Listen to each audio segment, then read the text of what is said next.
everybody. Welcome back to Sergeant's Talk TV. Big Mike here. Jason over here.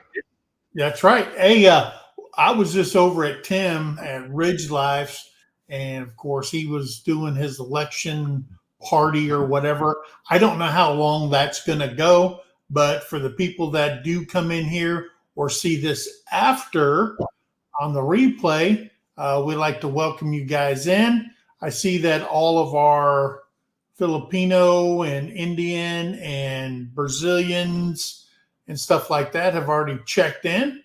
And so what's been going on, brother? We are, oh man, hold on. I'm failing myself here. Trying to stay dry. Yeah. Been a rough week, I think, kind of all over the place. No, we're at Tilted Case. They live about an hour from us. We're here to help them with their home build. Hopefully we're gonna get it dried in if it ever dries out. Yeah. So but it's a maiden voyage in the new camper that's yet to be named. We did get the poll out there. We did a poll for our members only on the main White Rock channel. Yeah. So our members are going to be able to name this new camper, but we're testing it out, and we got some videos coming up that Mine was Rolling Thunder. Yeah. So that's mine is Rolling Thunder,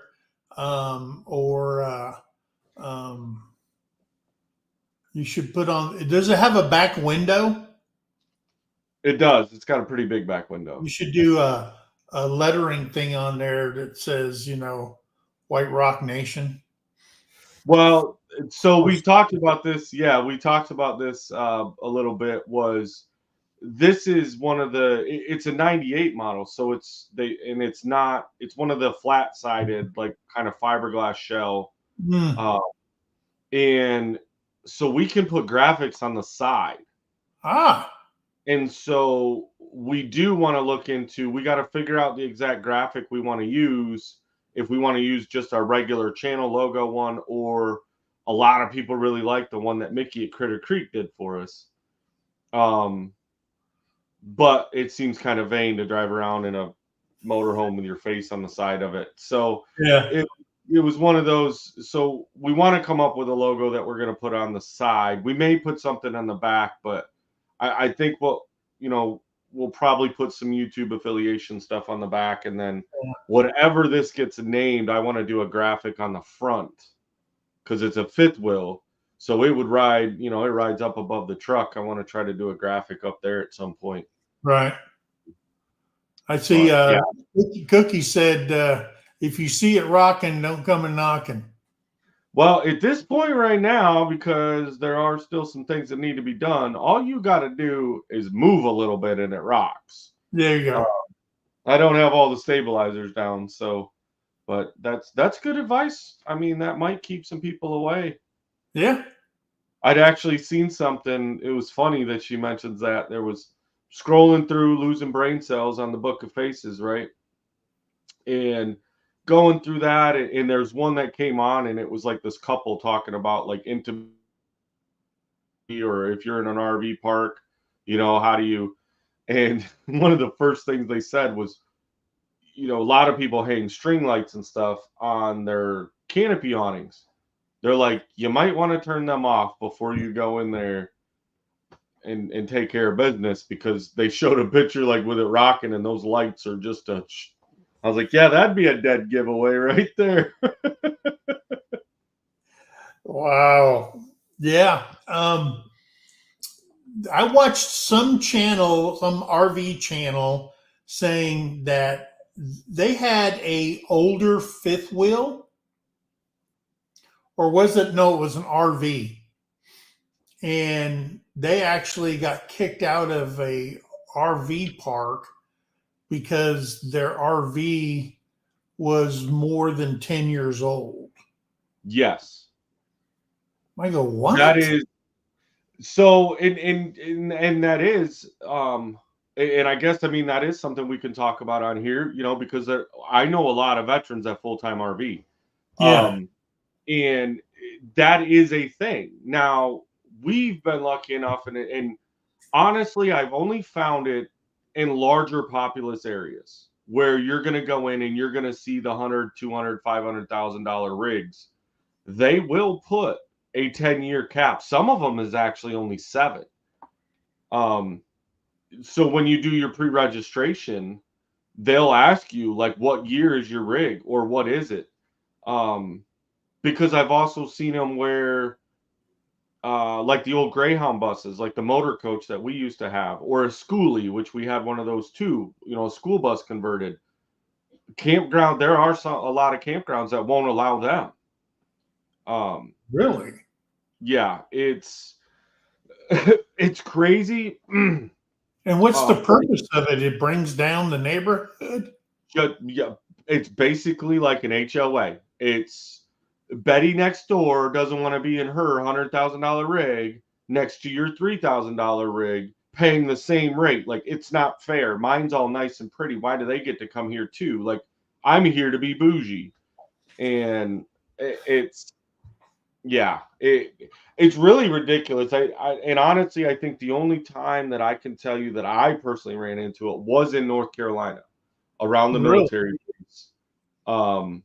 I was around Jacksonville there, and I called. There was one campground that I found on the backside of base that they didn't care, and it was very evident why when I showed up. It was pretty sketchy, but we just had to stay there for a little while.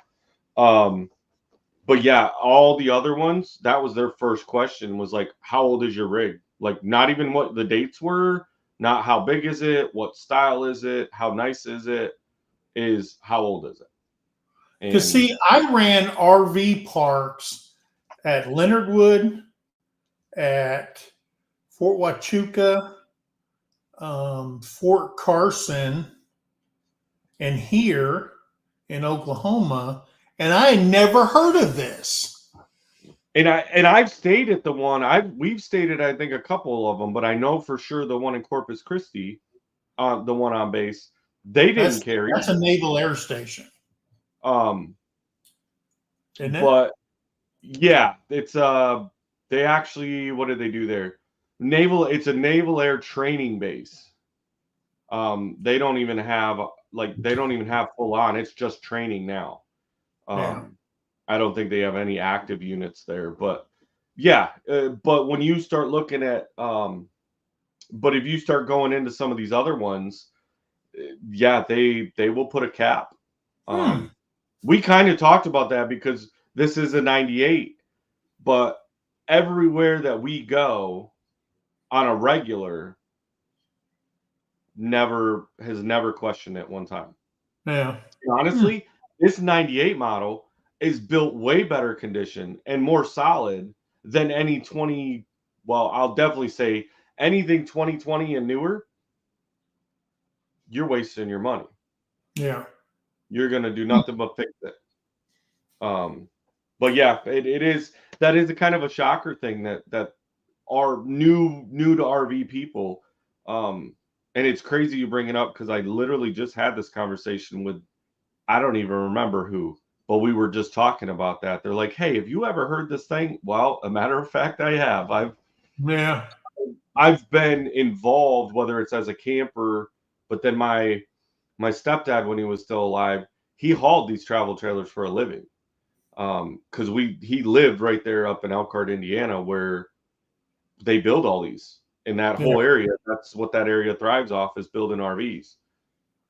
So I've been around it just about my whole life. Huh. Yeah, the more you know. Hey, let's say hello to some people in here. Let's do it. Judy Herman, welcome in. Salute to my grandson, Corbin Hillman. I'm not sure what branch is last of my family members that I know that served in the military. Thanks to all that served and are serving. Thank you, Judy. Thank you, Judy. There's Cookie.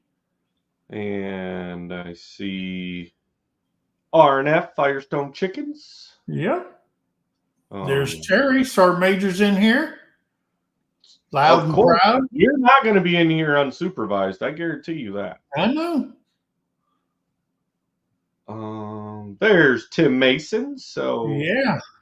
I'm sure Dana and the Littles are hanging out with him. There's Mario Mosine. Want to say that right? Mosin? I would go with Mosin. Fellow retired military homies. That's right. Absolutely, brother. And is that the second ID patch? Yes.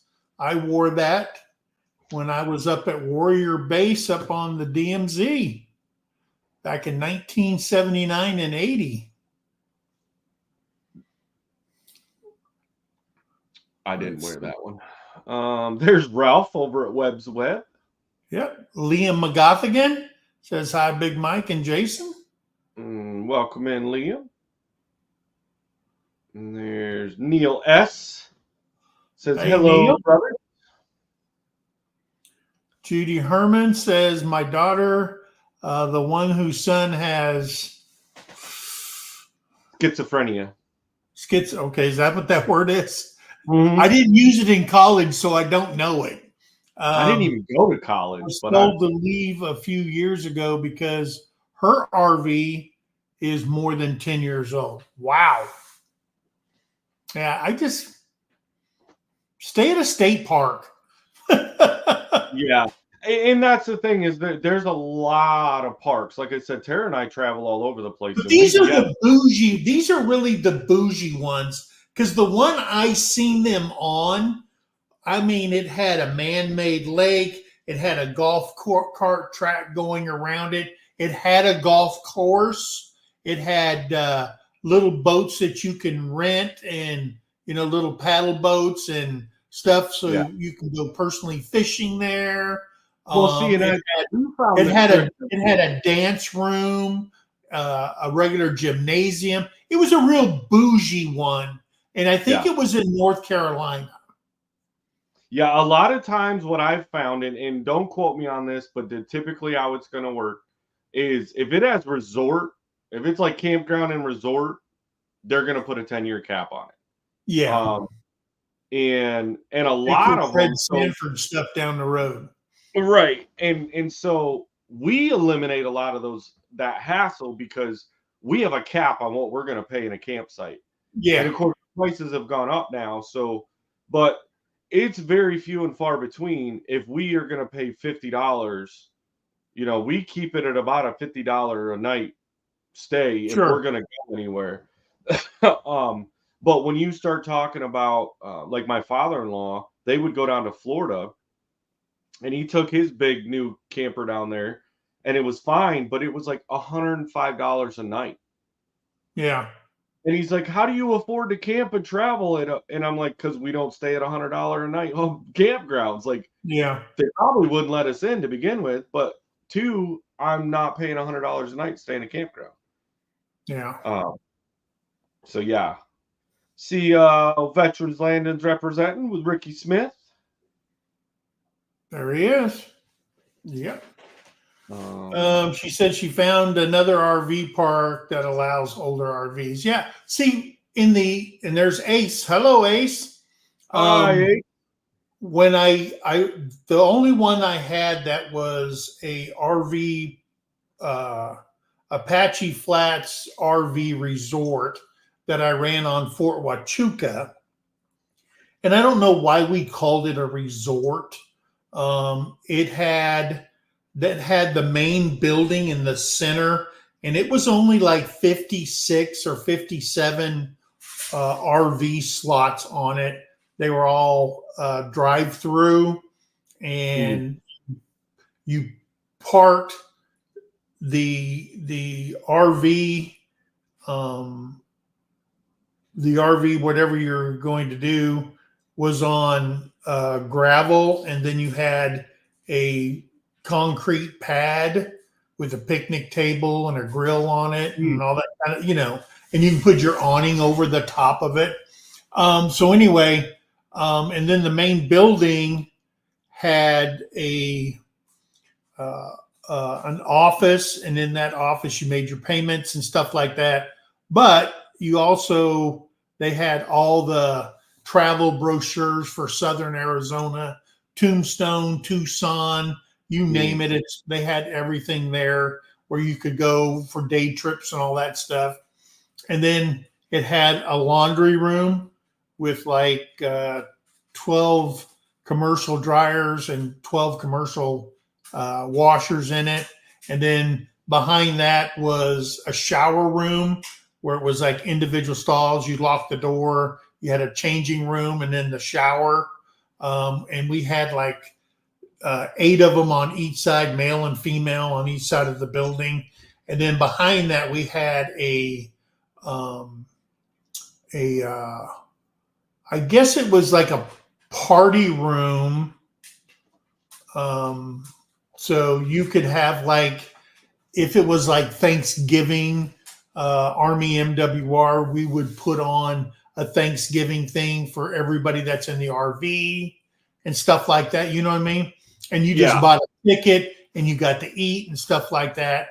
And then we had another separate building that was probably a 30 foot by 30 foot building. And it had elliptical bikes. It had treadmills. It had all that kind of, no free weights. It was all basically geared to older, people like Stairmasters and stuff like that. And we had that in there. And then we had a dog walking park and stuff like that. But other than that, I don't really call it a resort. And a lot of people go there, and it's only for, if you're active duty military, it's $14 a night. And if you're a retiree, it's $17 a night there per night. And you get water, sewer, electric, and you also get Wi-Fi. Okay, because the whole park is Wi-Fi. And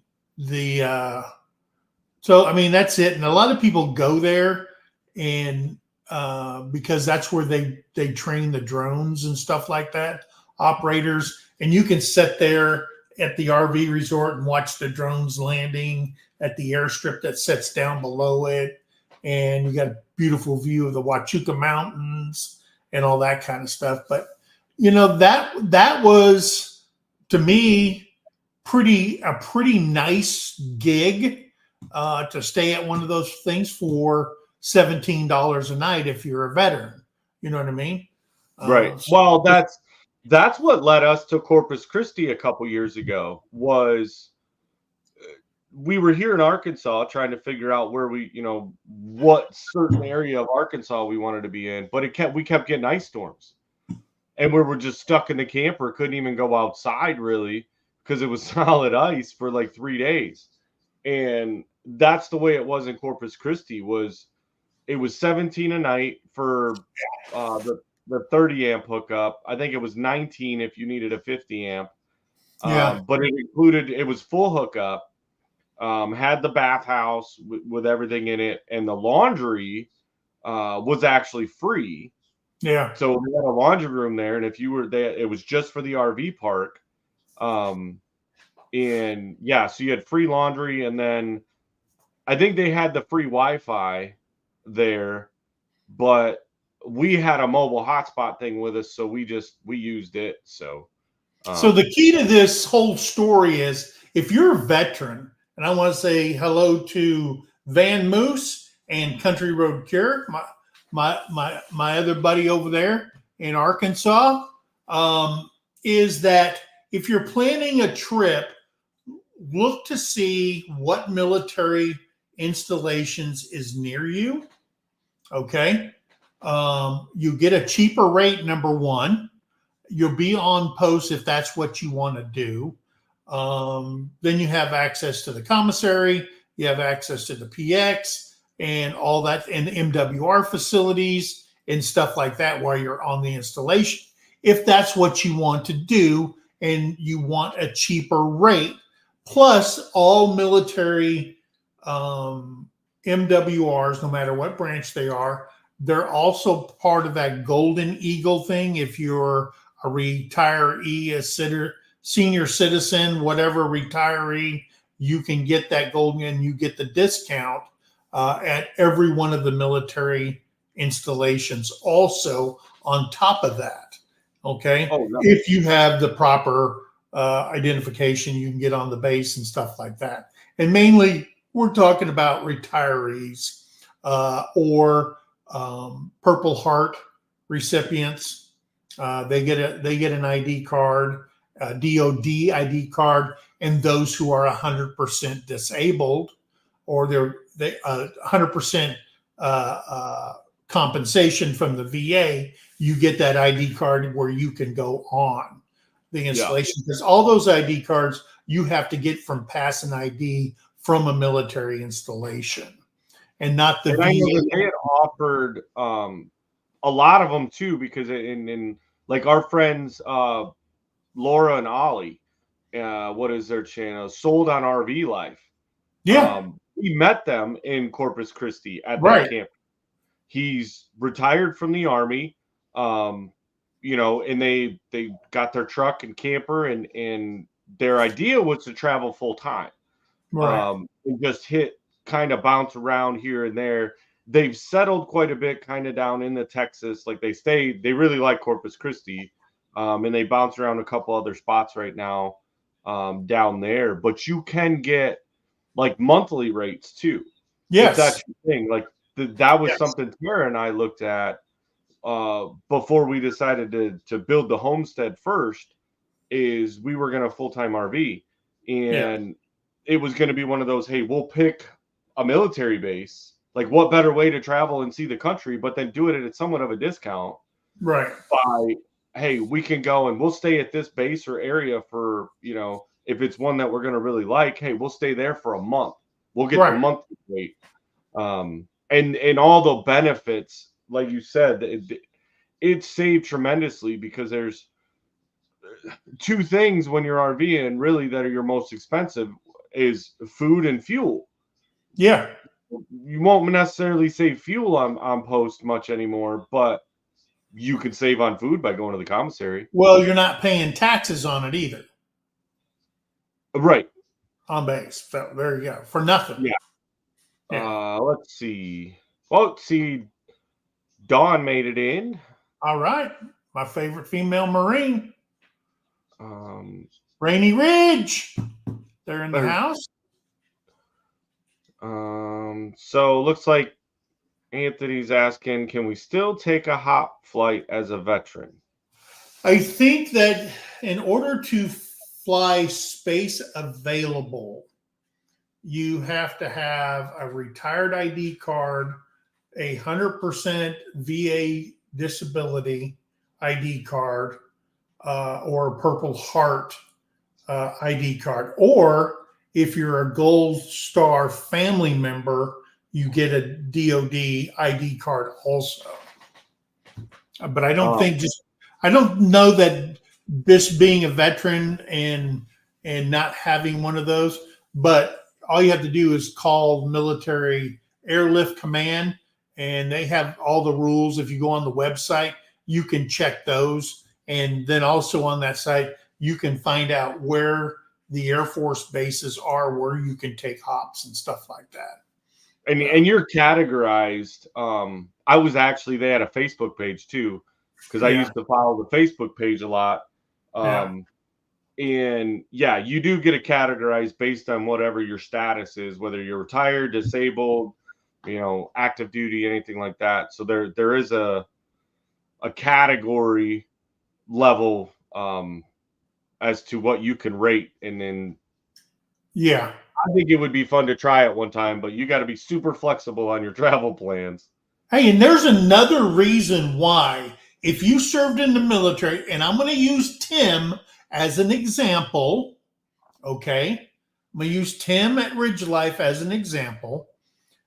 He went down to the VA and he filed for VA health care, okay?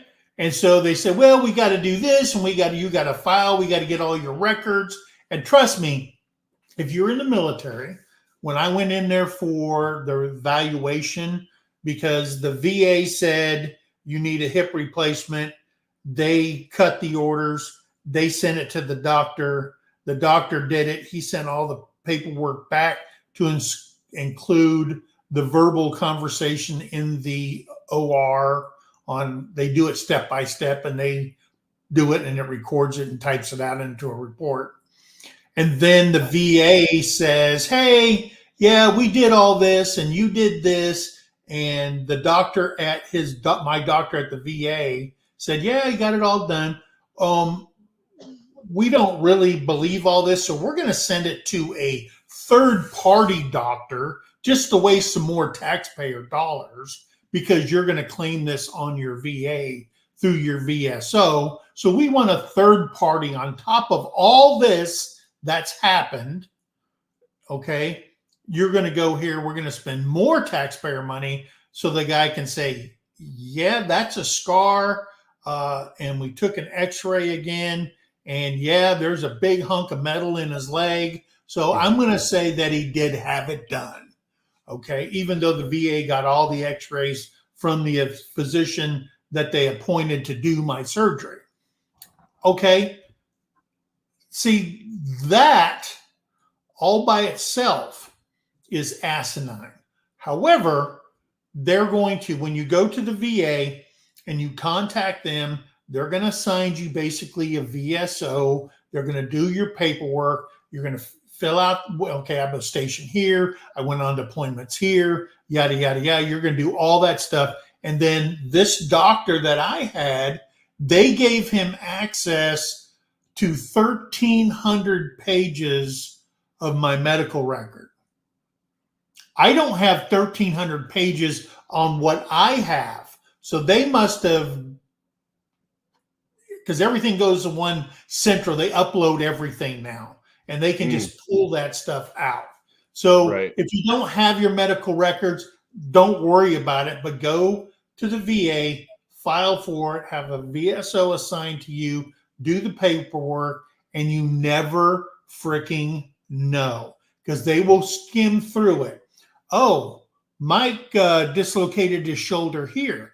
Well, you only have to dislocate it once, and that becomes an issue. Okay, so they have it written down. So later in life, when your shoulder needs surgery, the surgery is going to be secondary to you dislocating it in the Army, or you had a broken bone in your foot, or you had this done, or that, or you got something stuck in your eye, and later on you need whatever.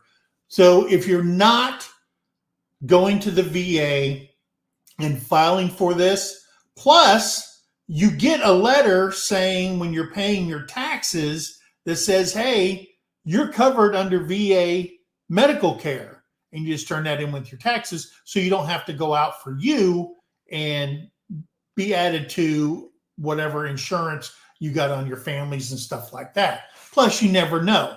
You know, what you think is BS could be, you know, a 20%, a 30%, a 50%, yada, yada, yada. Who knows?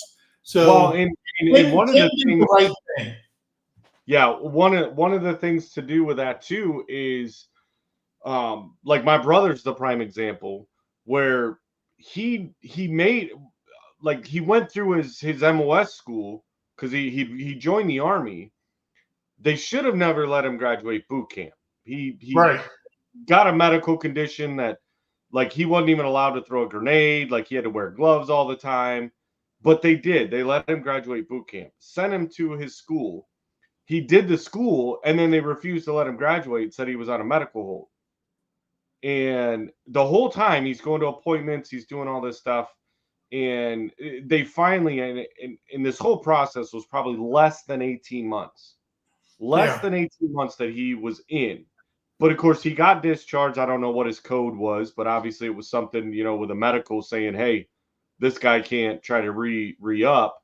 Yeah. But he got his DD-214 and got out. And then probably 10 years later, he goes to, he had a DD-214. He was looking at buying a house. And the banker was like, well, hey, if you're a veteran, maybe you can go for VA home loan. So he gets on the website, sends it. about 6-8 months later, he gets a call. He's got an appointment at the VA clinic. Yeah. He's like, for what? I never registered. He's like, I don't even qualify. They said, nope. You put the information, you served, you did contract a medical condition that you clearly didn't have. Now they did. I think the one doctors had told him that it was an underlying issue that he did have that did make him disqualified, which was total BS. I mean, the guy didn't have the Yeah. problems before he went in. But so, anyways, he goes in. Well, then they confirm that the one condition, yep, okay, you can come to the VA for care for that. And then they were able to tie something else in. And that's the key right there. Because even a two individual, and I know we've talked about this before, right? VA math is amazing because 0% rating on this condition and 0% rating on this condition, guess what? That's 10%. Yes. That's a exactly. 10% disability from the VA. Like if they have to compound more than two, it's either two or more. Yeah, I think it's two or more. If they have to Yeah. add them together, you're right at a 10%. So Yeah. if you had nothing before, 10% is still just shy Yeah. of a couple $100 a month. And then, like I said before, you may have broke a bone in your foot or you broke your toe. And now you're older and now you're getting arthritis. Now the arthritis is secondary to you breaking that bone. And arthritis will get you another 10%. Yeah. On top of that, unless you can't maneuver. Like if you got arthritis in your back or whatever, and they'll test you on a stress test and bending test and all that stuff, and they'll see what percentage you are, depending on how you can move and how your body's working. They can say, well, we got to give him drugs to numb him up so he can function in a normal day, or she, or whatever. And then they'll say, okay, well, because of that limitation, we got to make you a 30% disability now. Right. Or we got to make 50% disability because you're tore up from the floor up now that you're getting older. And this is secondary to you breaking something or doing whatever. I want to say hello to Not For Nothing Homestead. Ginger Snaps in here, and welcome. Linda Peterson snuck in on us. Now, I also want everybody to understand, up at the top, there is a link. You can click on that, come on the show, get on the panel, and we can talk about whatever you want to talk about. It could be military, it could be the election, it can be whatever you want to talk about it. There is no holds bar here. Okay, guys? I'm glad you brought that up because I was actually, I pulled it up on my phone and was playing it because I was like, hey, we never did pin the link up there to let everybody know that, hey, come on, tell us. You guys got to, I mean, we appreciate that you are enjoying listening to us talk, but we want to talk to you. Story. Yeah. And we definitely don't know. So if you haven't done that, you're doing yourself a disservice. Trust me. Anthony says, I remember at Nellis Air Force Base, you could take a hop as long as you were a veteran or on active duty. Okay. I was under the assumption that, if they gave every veteran a free ride, I don't know what the deal is. But I do know if you're active duty, you can fly. In the States, a hop was $5 from CONUS base to CONUS base. And if you went overseas, it was $10. And the only reason it was $10 is they gave you a box lunch when you went on an overseas flight, stuff like that. And when I was a soldier over in Germany, that's how I went on leaves and stuff like that. Like if we were going down to Spain, instead of paying for a travel company to get on their buses and do all that stuff, we just hopped a flight from Ramstein and we flew straight down to Rota, Spain, the naval air base down there. And that's how we got around. And then I went down to the Azores, which is 500 miles off the Portugal coast.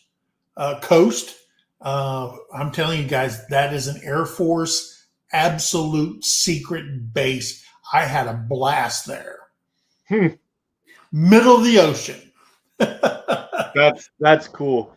Yeah, Yeah. I started looking into them a little bit because like I said, until we settled down to doing the homestead, and we Yeah. still want to travel, so it's something that I follow a little bit of. Um, but it could be an adventure in itself because doing they call them the space A flights. Um, Yeah. Space A. but you're on a category, so you could get into a country. Yeah. You might be stuck there a little longer than you planned. Like you've got to kind of have It's an kind of open like it's on kind it. of like Ginger Snap's daughter could catch a Space A out of Charleston, South Carolina to Ramstein, Germany.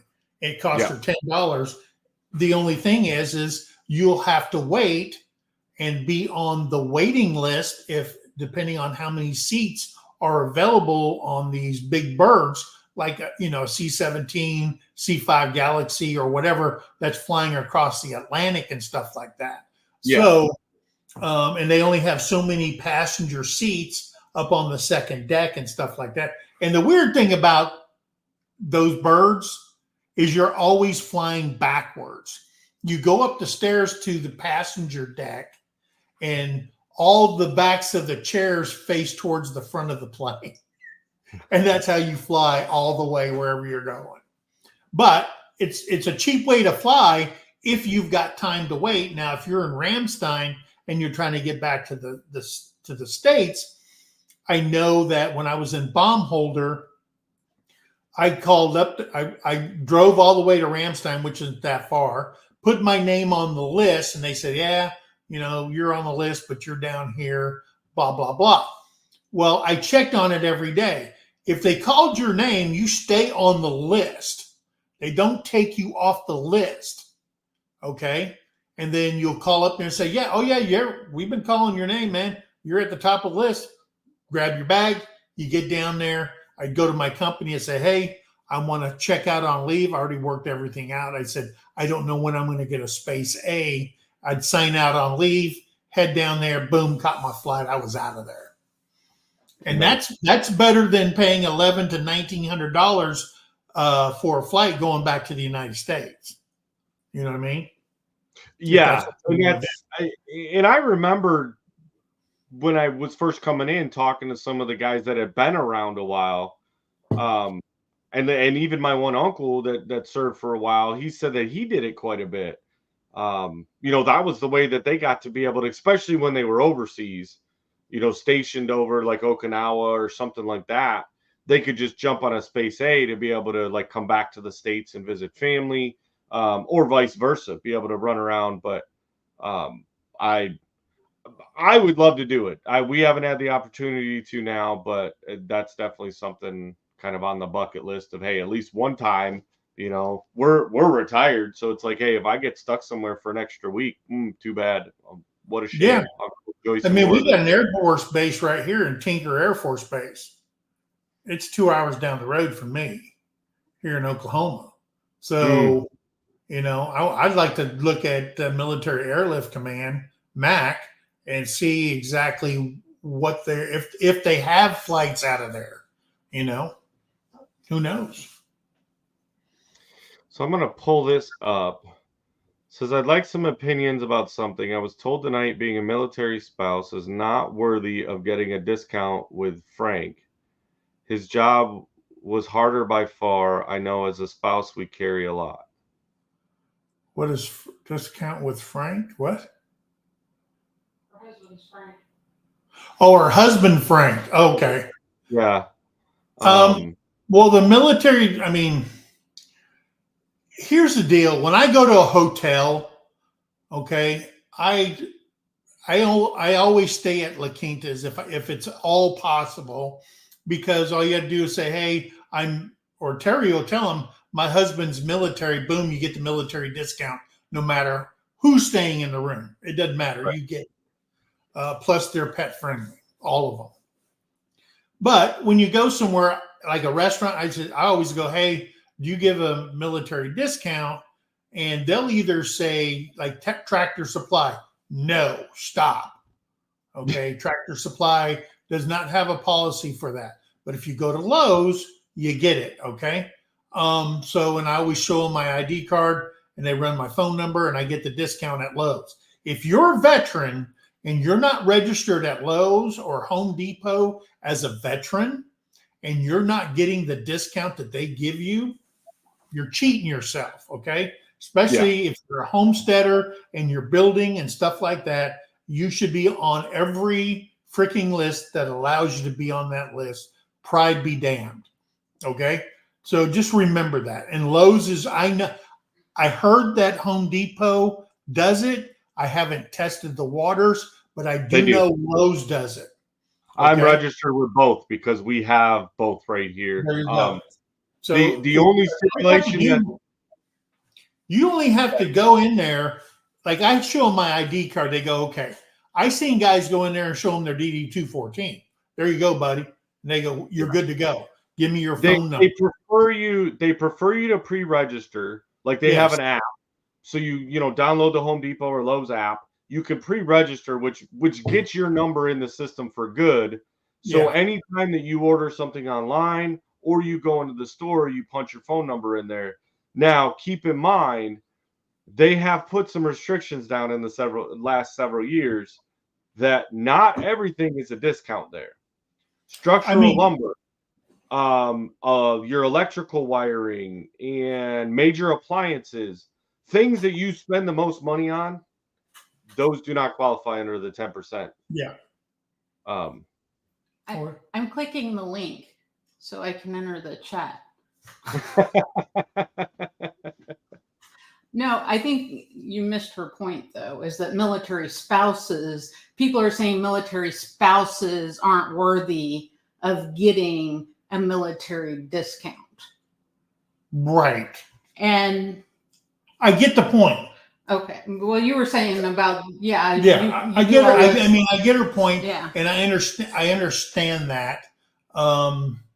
But like Terry, if Terry went in there, she would say, do we get a military discount? Because she can pull out her dependent retired ID card and go boom, and they'll give her the discount because she has the ID card. They don't know the difference. If you go to a freaking IHOP or not, you just show them, oh, that's a government ID card. Okay, you're good to go. But yeah, and it's a shame because I've said this many times, the hardest job in the military is that of a military spouse. Because they put up with some shit. Excuse my language, my French or whatever. They put up with a lot. Number one, that cantankerous old bastard that's in the military. Number one, dealing with his unit. Number two, being the mother and the father on deployments and stuff like that. Right there, I'd rather be at war than be home being a single dad while my wife is serving my country. You know what I'm saying? I don't think I could handle it. There'd be like two dead boys, taped up in the bedroom or something. I wouldn't be able to handle it. Yeah, it would definitely. I know, like while I was in, we would have conversations about that because, like, it's not as common, right? There's more men serving in the military than women. So to see a male spouse, just our brain and I guess the way we're programmed, we just automatically, hey, you see a guy, hey, he's a service member. And he's like, well, no, actually, my wife's the one serving.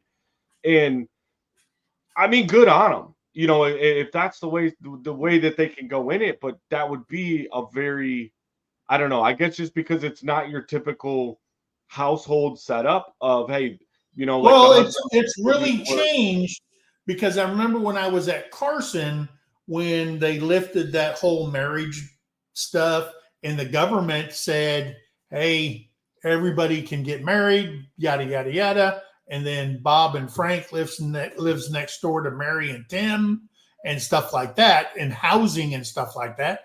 I mean, in the military, it's just a given.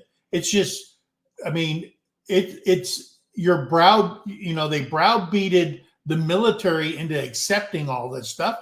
And now it's just second nature in the military, Yeah. I mean, people of every persuasion were always in the military. Always in the military, people, and, maybe people put blinders on and stuff like that, but it was always there.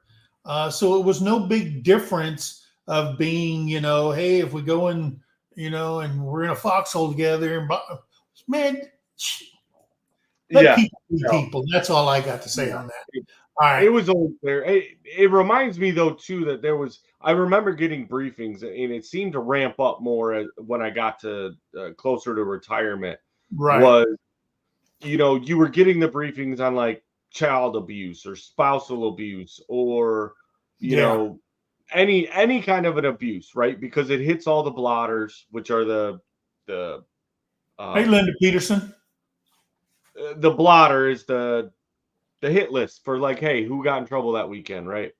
So if you're in that part of the command to see the blotter, know all the problems, and and I would watch stuff because like all of our stuff come from the Naval Center of Safety Excellence or whatever, up in and it would come down and they're like, we're noticing an increase in all these cases of people, and it's like it's not actually an increase in the amount of abuse happening, no matter which way or what type of abuse it is. The only thing that changed is there's more people reporting it now. There was probably more of it happening before all this reporting stuff than what is now, but now it's getting reported. Because I know there was a lot. I will tell you that when I was in the military, I was a military policeman. I would say in a week's time on duty, I probably put in no less than 5 to 6 spousal abuse cases, did the paperwork for them. Yeah. Okay. In a military housing area, like my first white hat duty, if you will, was in Mannheim, Germany, Benjamin Franklin Village. And inside there, all the apartments, all that stuff is there. Probably 5,000 families or more lived in BFV.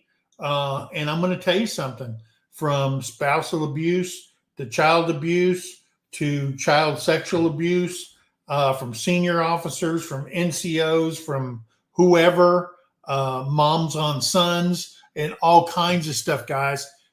It's no different than out in society. And you would think there's people that join the military, they say, oh, they're a different standard. They're people from off the street. Okay. Yeah. This stuff up in here, all the crazy crap that goes on in people's head, that comes with you. Okay. And just because you weren't caught on the outside, on the inside, you're under a fine microscope, and they find you sooner or later. No doubt. Yeah, there was one recently that happened at Fort Leonard Wood. It was a soldier, female soldier was killed. And I could not believe the comments that I would read. Oh, here we go. All, happening on Fort. Why is it happening on the base? What's going on the base? And I'm thinking, you do realize that's like a small city. It's not any different than, say, any other small city in Missouri that has bad things happen any day, and I'm sitting here going, I can't believe people don't get that it's just they're people. Well, I think unless you wiggle your way in on this. I said I clicked the link. I clicked it. She said, I created the link. I don't need to click anything. Just move over, Big Mike. I can't take a picture of her without her getting dolled up. And she's been working all day. That's what I'm shocked at. Well, no, I got a migraine too. So well, there you go. So we had a couple more pop in. I see Robin's able to listen now. She couldn't listen because of wrestling was on, but she got an ear pod. She can listen to us now. Because wrestling was on. We have wrestling on too. It's the election. Oh no. Oh, it's the election. See, first time I've seen this. Olivia says USMC, so Semper Fi. And Tamara Smith. Haven't seen her. Come on, glad to see you back, Tamara. But she actually had posted when we were talking about this. Um, yeah, as a service-connected widow, I'm taking advantage of any discounts I can get. I have permanent ID card, and VA sends me a check every month. We were married 35 years before he passed. And yeah, I wonder, see, and what I'm curious about right there is the whole VA sends a check every month. Um, and I know To I your kind of thought surviving spouse. Now, if if you she, signed up for that program, yeah, you had to be part of that survivor, what was it called? The survivor benefit plan. yeah, Um, survivors benefit program. yeah, but you have to pay into it while you're on, I think while you're on active duty. I I thought don't, No, it has to come out of it. A survivors benefits program is when you retire from the military. You, as a military member, do not have a say so in whether your spouse signs up for the survivor benefit program. That's her choice or his choice if they're your spouse, and their choice alone. As a military member, you have no say so in that. Okay, and they take a certain amount out of your check. Now, here's the kicker. If the spouse who signed up for that and you're paying into it dies before you do, it's all gone, it's in the treasury, and nothing gets reimbursed whatsoever. Now, if your spouse, you died and then she remarried, all bets are off again because she but remarried. yeah, I guess my curiosity, because that would be coming out of your pension. So like It she comes would out of in your this case, pension. yeah, in this case, like I know like her husband was a Marine. Yeah. And so, like the Marine Corps would be sending, but she's getting one from the VA. Yes. the VA does Your one. disability, that's your military retirement pay pays that other program.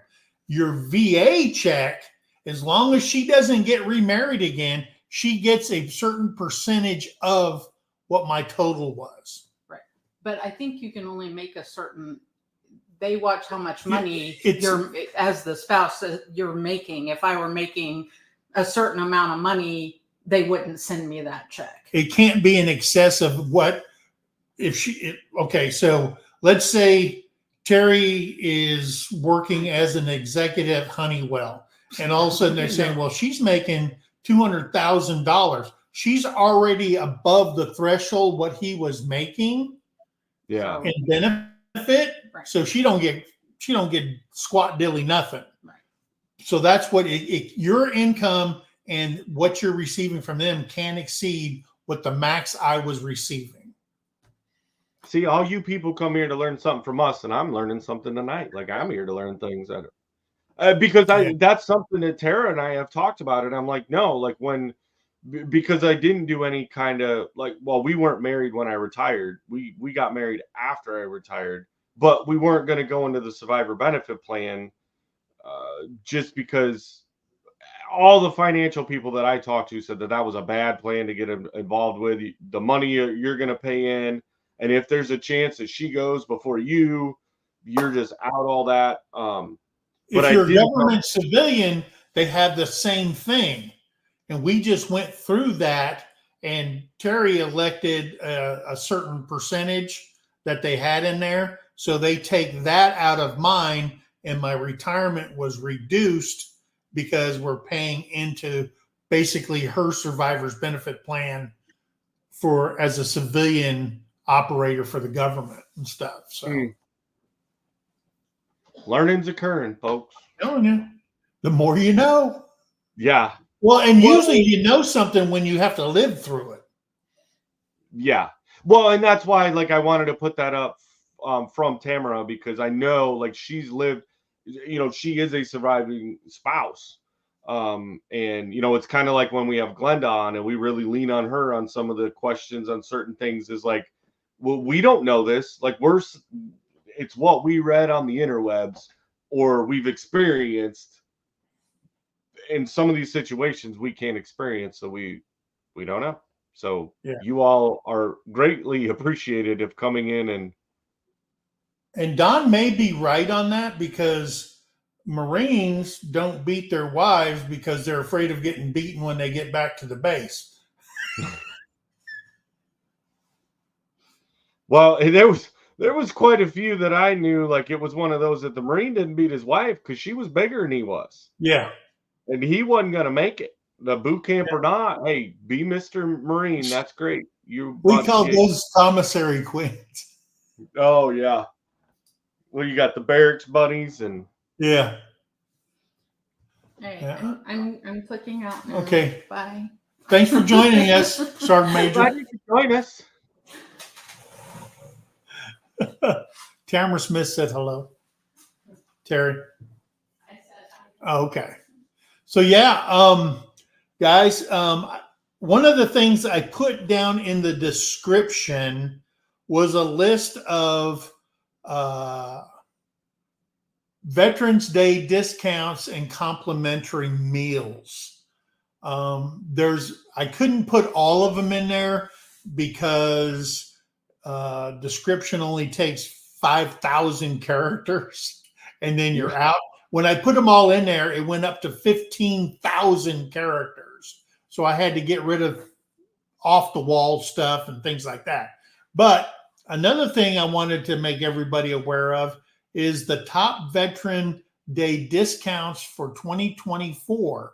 And these are major players in this. And Home Depot, a 10% discount on in-store purchases throughout the month of November. Okay. Target, a 10% discount available in stores and online from the month of November, from the 1st to the 11th of November, excuse me. Under Armour, if you go online to Under Armour, a 40% discount for veterans, active duty military, and first responders for both online and in-store discounts. Applebee's Grill, Bar and Grill, veterans and active duty military members receive a free entree from a special menu for November until that's menu on November 11th, excuse me. Academy Sports, service members and first responders and veterans get a 10% discount off in-store and online from October 20th, wish I'd have known that, to November 11th. Okay. So those are major places. I also put them in the description. So make sure if you're a veteran and you want to take advantage of those discounts, please do so. And one thing, if at 7-Eleven, if you know where there's a 7-Eleven, veterans and active duty military can get a free cup of coffee or a big gulp. I'd take the big gulp first. Sign in or register with 7 Rewards. Note 7-Eleven stores are independently owned. Please inquire about your local store if you are going to participate in it. So there you go, guys. It's Veterans Day on Monday. We were going to miss you. I wanted to get that out to the people who are watching it or people on the replay. Remember, check the description for that or go online. And all I did was search Veterans Day and military discounts and stuff like that. And I'm going to tell you something.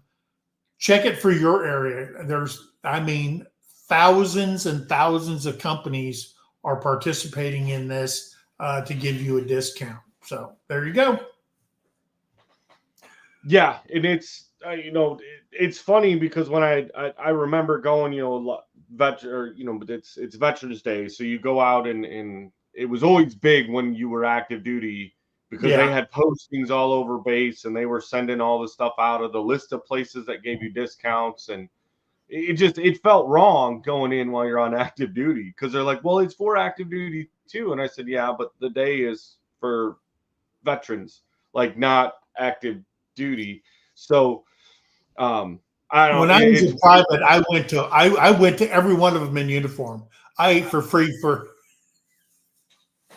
Yeah, and I think there was a couple times that I actually did go out, not in uniform, because we had to be in like full dress uniform to go out in town.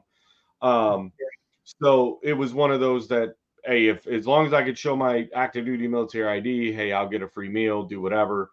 But now, oh yeah, I jump all over it everywhere. Like Tara kind of had to beat it into me, but it makes sense, like I guess it was more of me being somewhat uncomfortable, not really unprideful, but my pride was like, hey, I don't need a handout. Like I didn't serve because I want free things later.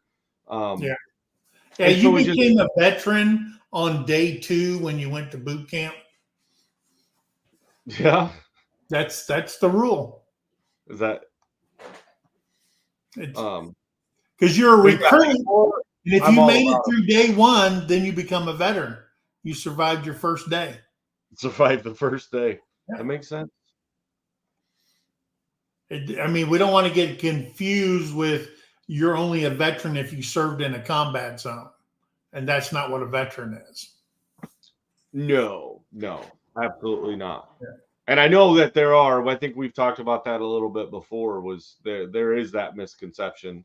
Yeah. And it's like, no, there's because that's what they formed the VFW for, Veterans Right. of Foreign Wars. And they're going, well, wait a minute, what about all these other yahoos out here? And then the American Legion came around and stuff like that.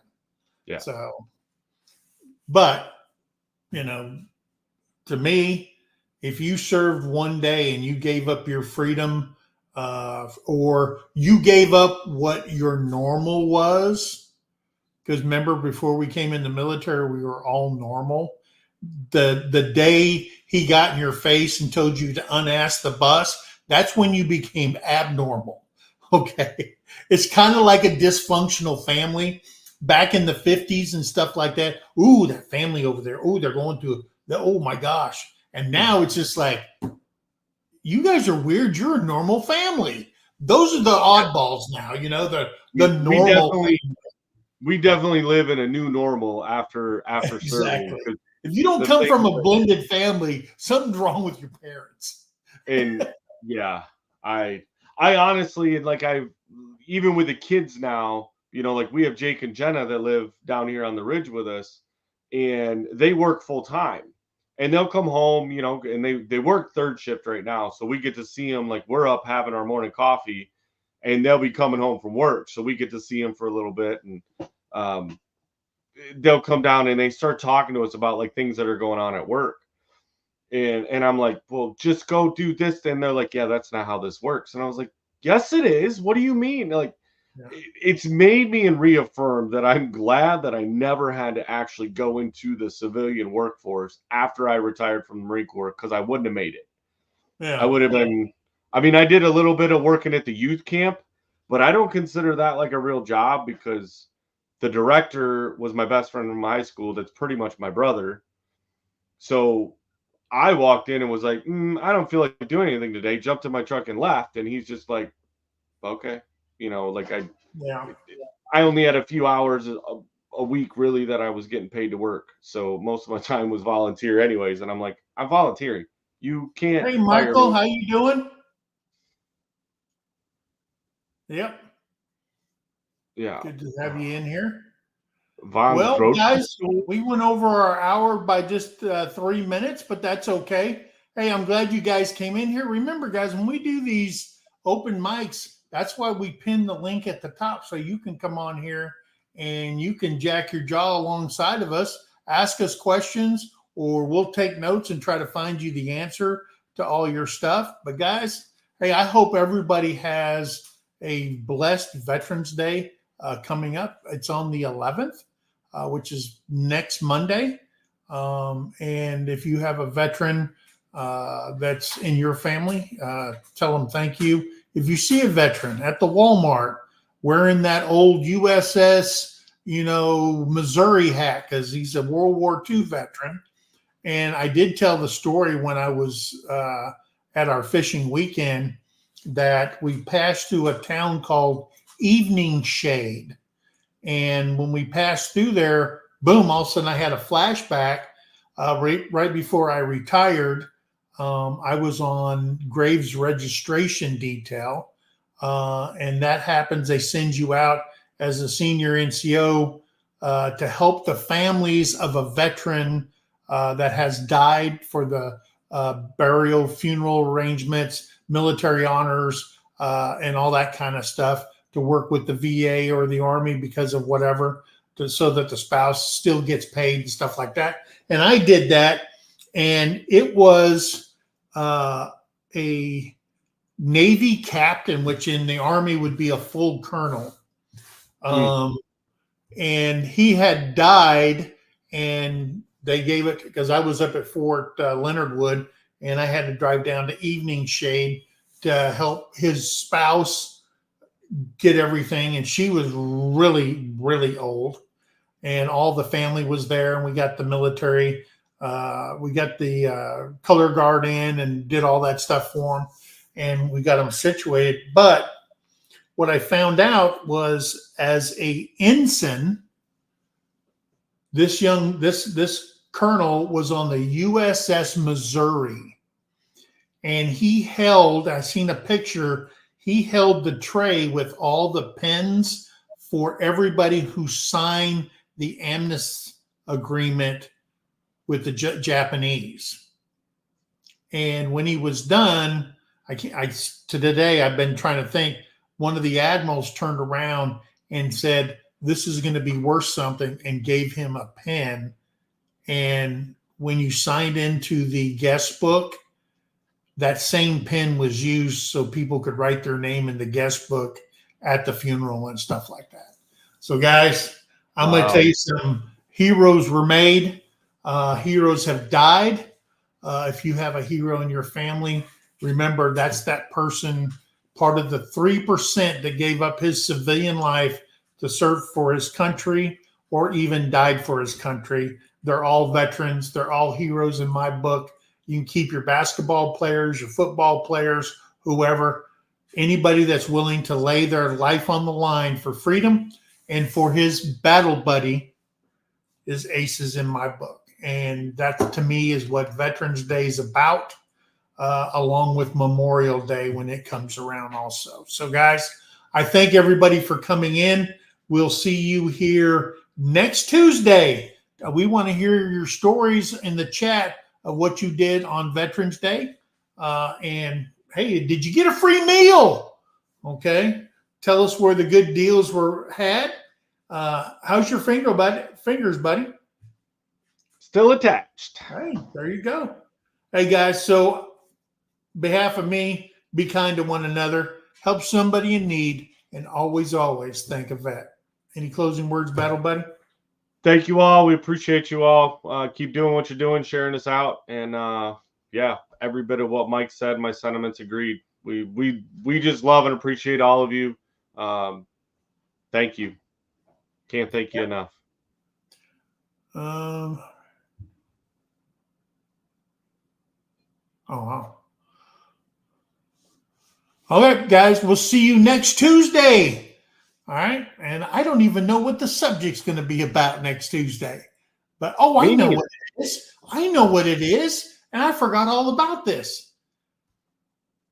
Did you hear the one about the retired Marine person kicked off of Delta Airlines?